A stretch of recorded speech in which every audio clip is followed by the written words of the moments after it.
jiran ittiin jedhu irratti tarkaanfii akka fudhatu ajajee jira. Humnoonni ittisaa keenya humnoonni addaa naannoof milishaan ganiinsa biyyaaf hojii badii garee shoror keessaa TPLF akkasumas jiddu seeninsa shiraa kan alaa yeroo dhumaaf akka dhaabsisan ajajeera jechuudhaan mootummaadhaan ibsi ba'ee dubbifamee jira. Qormaata keessa galche jechuudhaan ministeeriin dhimma alaa ibsa jimaata darbe kenneen beeksisee jira.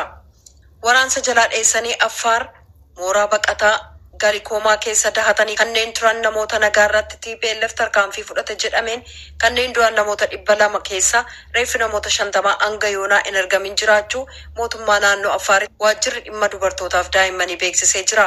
Aanaa Guleenaa, naannolee Keyaaloo, Keloonaa, Geettarraa namoonni qeerraa buqqaan 30,000 keessa dahatanii kan jiran mooraan baqataa guyyaa 6 dura halkan meeshaa gaafatamtuun waajjirichaa raadiyoo sagalee Ameerikaaf ibsaniiru. Kanneen lubbuu dhabanitti dabaluudhaan namoonni miidhaan hamaaf salphaan irra ga'e dubbitti keessatti kanneen wal'aansa fayyaa argataa jiran hedduu ta'ullee ibsaniiru. Ittaanaa Komishinarri mana sirreessaa naannoo Muhammad Ahmed naannoo Yaalootti ka'e kan jedhan walitti bu'iinsi waraanaa garee naannolee Gooleef Awraanaaf Gubaatti babal'atee jira jedhan.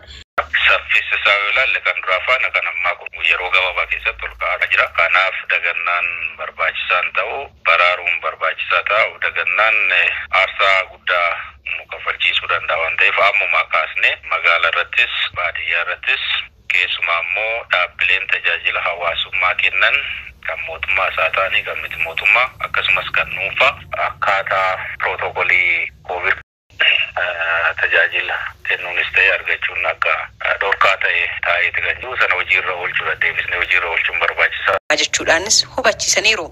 Gabaasa raadiyoo sagalee Ameerikaatiif Tsahaay Daamxoo Finfinneerraa.